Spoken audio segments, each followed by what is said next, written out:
Hola, ¿qué tal a todos? Bienvenidos una vez más al canal de Informática y Redes. Continuamos con la segunda parte de la presentación sobre software, sistemas de archivos y sistemas operativos. Y continuamos con algunas descripciones y definiciones de lo que es el disco duro. El disco duro es un dispositivo de almacenamiento no volátil que emplea un sistema de grabación magnética, digital o electrónica. Este no volátil se refiere a que el dispositivo puede funcionar con conexión eléctrica o sin conexión eléctrica. Sigue almacenando los datos mientras la fuente del computador esté apagada o encendida. Cosa que no pasa, por ejemplo, con la memoria RAM, que solamente funciona y almacena datos mientras el computador está encendido. Acá vemos una imagen de cómo es un disco duro por dentro. Vemos acá pues los discos y los cabezales. Y bueno, acá a continuación podemos ver lo que sería las características y las partes de las zonas del disco. Eh, el disco duro tiene estas piezas. Tiene un plato. Cada uno de los discos que hay dentro del disco duro tiene una cara. Cada uno de los dos lados de un plato tiene cabezas que son el número de los cabezales. Tiene una pista que es una circunferencia dentro de una cara. La pista cero está en el borde exterior. Tiene un cilindro, conjunto de varias pistas, son todas las circunferencias que están alineadas verticalmente, una de cada cara. Y tiene un sector. Cada una de las divisiones de pista, el tamaño del sector es fijo y es un estándar de 512 bytes.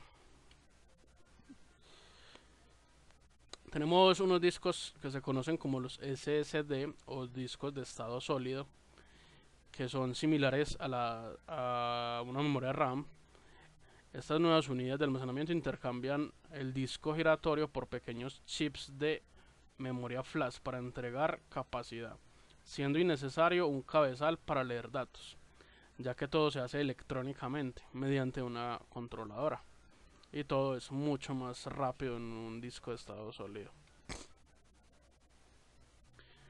Hay una estructura que tiene el disco duro, que es la estructura lógica, y dentro de ello se encuentra algo que se llama el Master Boot Record, que es el sector de arranque, y contiene la tabla de particiones. Las particiones necesarias para poner los sistemas de archivos. Las particiones básicas se llaman primarias y pueden haber máximo 4 particiones primarias. Se crearon las particiones extendidas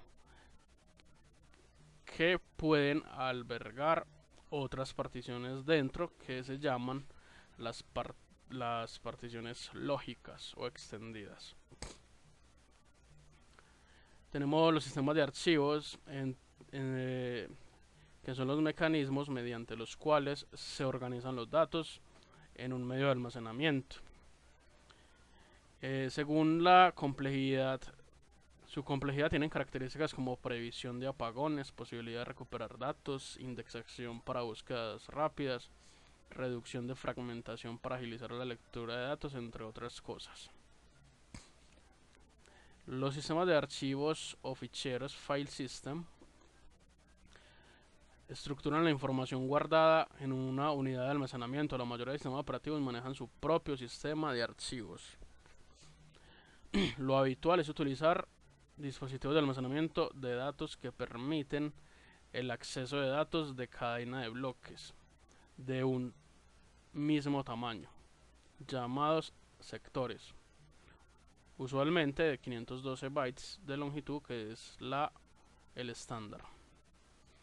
Dentro de sistemas de archivos tenemos el FAT32 o BFAT, que fue el sistema tradicional de MS-OS y que estuvieron las primeras versiones de sistemas operativos de Windows.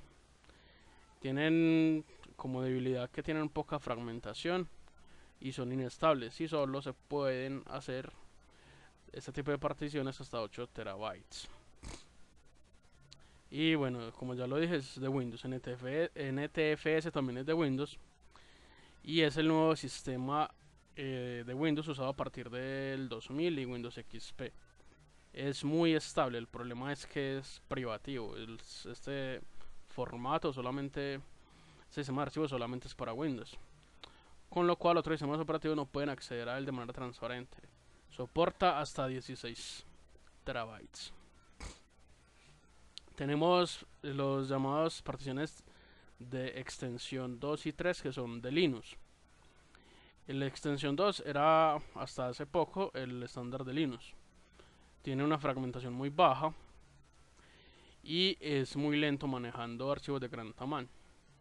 No journaling también se le conoce como registro diario, o sea, no puede hacer un registro diario en esta partición, en este sistema de archivos. Tenemos el XT3, es una versión mejorada de XT2 con previsión de pérdida de datos por fallos de disco o apagones. En contraprestación es totalmente imposible recuperar datos borrados. Es compatible con los sistemas de archivos ext2. Actualmente es el más difundido dentro de la comunidad GNU Linux. Y tenemos el ext4, que tiene varias mejoras. Soportan volúmenes de hasta 1024 pip, o sea, 2 por el exponente de la 50, o sea que es una gran cantidad de volúmenes. Tiene un soporte añadido de Stent. Tiene menos uso del procesador. Tiene mejoras en la velocidad de escritura y lectura. Tiene algo que se llama swap, un sistema de archivos swap, que es una partición de intercambio de Linux. Todos los sistemas de Linux necesitan una partición de este tipo para cargar los programas y no saturar su memoria RAM cuando excede la capacidad. Seguimos. Hay que tener en cuenta que hay que hacer unas particiones antes de instalar un sistema operativo, y si además queremos que conviva con otros sistemas operativos, debemos realizar una serie de particiones. Particionar o dividir un disco duro es realizar una división en el modo que a efectos prácticos el sistema operativo crea varios discos duros, cuando en realidad solo hay uno físico dividido en varias partes. Toda partición tiene su propio sistema de archivos o formato.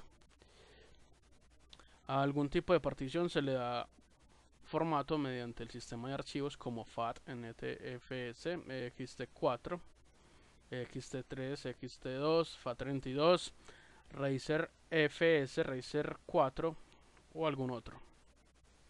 Hay varios tipos de particiones. Por ejemplo, tenemos la partición primaria, que son las divisiones crudas o primarias del disco. Solo pueden haber 4 de estas, o pueden haber 3 primarias y una extendida.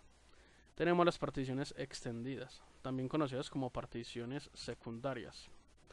Es decir, otro tipo de partición que actúa como una partición primaria. Sirve para contener infinidad de unidades lógicas en su interior. Y tenemos por último la partición lógica, que ocupa una porción de la partición extendida o de la totalidad de la misma, la cual se ha formateado con el tipo específico de sistemas de archivos, FAT32, NTFS, ext2, entre otros, y se le ha asignado una unidad. Así es, el sistema operativo reconoce las particiones lógicas o su sistema de archivos. Y bueno, acá tenemos un gráfico que nos muestra cómo son esas particiones. Tenemos la partición primaria, que es donde está el sistema operativo. Para este caso, pues hablemos de Windows, que lo guarda en el disco C por lo general. Y tenemos que este tercio es la partición extendida, y esta partición extendida se puede dividir en unidades lógicas. Tenemos una estructura de directorios en Linux, que son las siguientes. Por ejemplo, esta raíz son todos los directorios que se montan en el directorio padre equivalente al C. Esto se llama el directorio raíz. Tenemos el boot, que contiene todos lo de inicialización, equivalente a la partición de sistema en Windows. O sea que ese es el boot, es el del el arranque. Tenemos /usr, aquí reciben todos los archivos del programa, equivalente a los archivos de programa. Acá se guardan todos los programas. Tenemos /home, que es el directorio de todos los usuarios, equivalente a documentos y herramientas en Windows. Y tenemos /var, que son los registros cronológicos del sistema, similar al System32 de Windows. Tenemos el /tmp, que son donde se ubican los archivos temporales, similar a la ruta C barra invertida temporales en Windows. Y tenemos a swap, intercambio, que es donde se almacena el archivo de memoria virtual, similar al archivo de paginación de Windows. Por ejemplo, acá tenemos dos ejemplos de rutas, una en Windows y otra en Linux. En Linux tenemos esta ruta, /home, /one, /música, /canción.unformato o GG. Esta ruta es equivalente en Windows a decir C2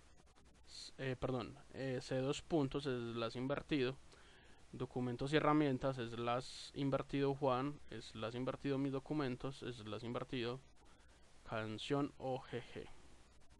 Y para finalizar vamos a hablar de lo que es la definición del archivo y del directorio.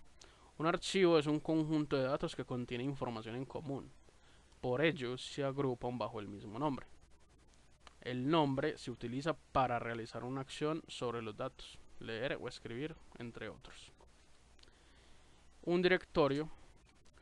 Los sistemas de ficheros tienen los directorios como parte de su organización. Eso sirve para localizar archivos. O sea que dentro de los directorios se guardan los archivos. Los directorios son los equivalentes a carpetas en Windows. Y los directorios son una estructura que contiene diversos campos que especifican qué archivos residen en él. Y ya con esto finalizo este video y esta presentación. Espero les sea de utilidad. Si les gustó, manito arriba, suscríbanse al canal y nos vemos en el próximo video.